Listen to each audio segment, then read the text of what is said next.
Hello everyone, I am Sudeshwam. Welcome back to my YouTube channel English Mastermind.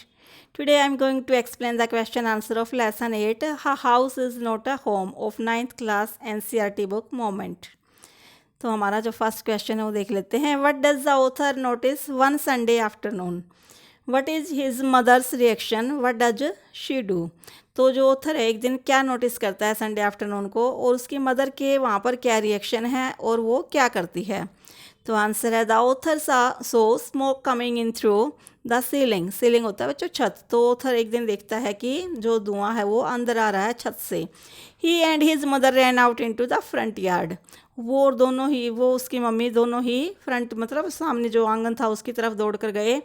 His mother carried a small metal box which content important documents. उसकी माँ के पास एक metal box होता था छोटा जिसके अंदर कुछ इंपॉर्टेंट डॉक्यूमेंट्स थे. और वो क्या थे?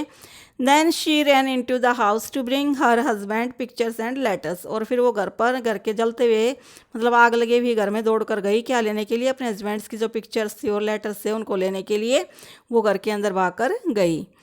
सेकेंड है why does he break down in tears after the fire. जो ऑथर है ही किसके लिए? ऑथर के लिए. तो फूट फूट कर क्यों रोने लगे आग लगने के बाद? Answer the author broke down in tears because his pet cat not to be seen anywhere. क्योंकि उसकी जो पैट थी कैट वो कहीं भी दिखाई नहीं दे रही थी. He loved her dearly. वो काफ़ी उसको चाहता था. He felt sad in the absence of the cat. और कैट के एब्सेंस में काफ़ी सैड फील वो कर रहा था.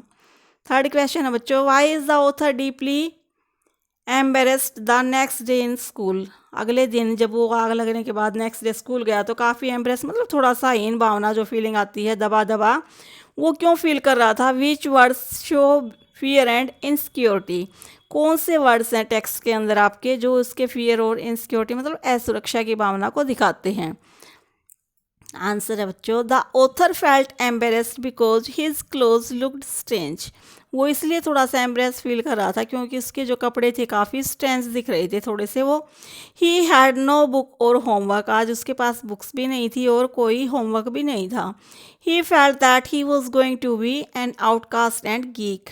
और उसे लग रहा था काफ़ी आउटकास्ट होता है जैसे थोड़ा सा सबसे अलग थलग कटा हुआ.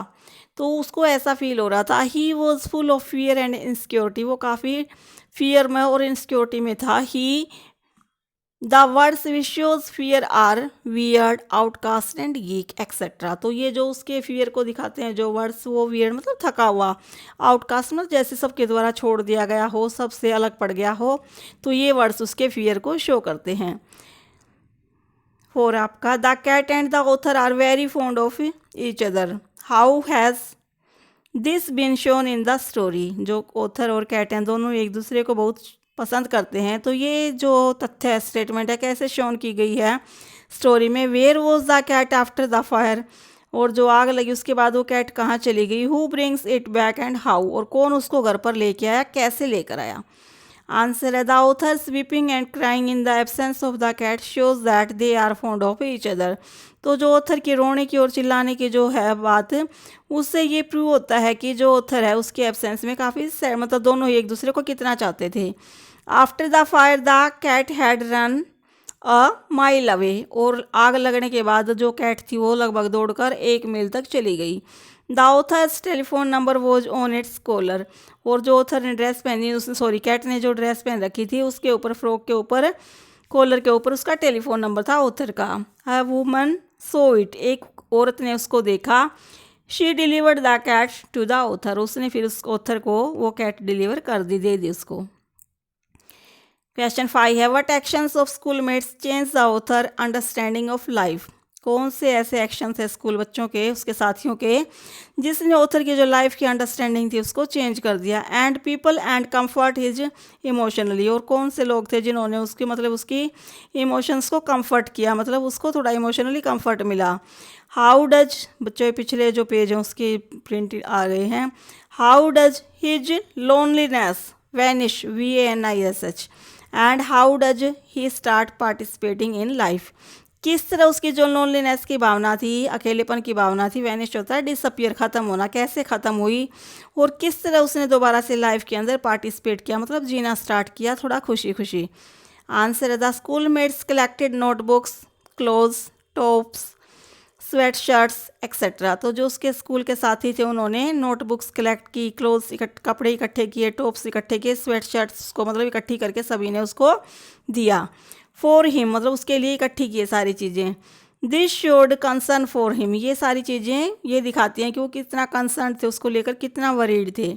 These action change the author understanding of life and people. तो इस बात से जो उनकी पहले वो लग रहा था ना जैसे सबसे कट गया, सब ने उसको त्याग दिया और बहिष्कार कर दिया उसका, तो इस बात ये जब उसके साथियों ने उसकी हेल्प की तो उसकी लाइफ की और लोगों को लेकर जो अंडरस्टैंडिंग थी वो चेंज हुई। ही वॉज इमोशनली टच्ड, अब वो थोड़ा सा इमोशनली टच हुआ इन चीज़ों से। He made friends that day, उसने उस दिन से दोस्त बनाने शुरू किए। एंड हिज लोनलीनेस वैनिश्ड, और उस दिन से उसकी जो अकेलेपन की भावना थी वो ख़त्म हो गई। नेक्स्ट क्वेश्चन है what is the meaning of my cat was my cat was back and so was I. मेरी कैट भी वापस आ गई और इस तरह मैं भी वापस आ गया, मतलब सो वॉज आई मतलब मैं वापस आ गया, इसका मतलब मैं भी लाइफ में नॉर्मल, जो मेरी लाइफ एब नॉर्मल हो गई थी कुछ टाइम से, उसमें वापस आ गया ऑथर।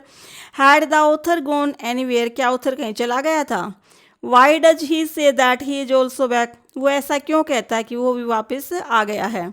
आंसर है the author means to say that when the cat came back again into his life. Author का कहने का मतलब ये है कि जब लाइफ में दोबारा से उसकी कैट आ गई, he felt alive once again, तो उसको भी मतलब जीवित सा मतलब जैसे उसको भी ऐसा लगने लगा कि वो भी जीवित हो उठा है। He came back to life from a death like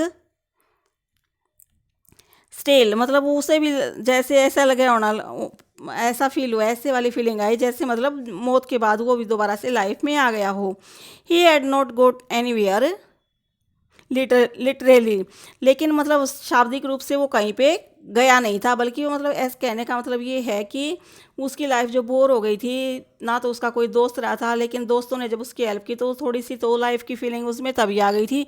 और जब उसकी कैट भी वापस आ गई तो उसमें जो जीने की भावना थी, उसकी जो एबनॉर्मलपन था लाइफ में, वो सब ख़त्म हो गया था और वो दोबारा से अपना खुश होकर जीने लगा था।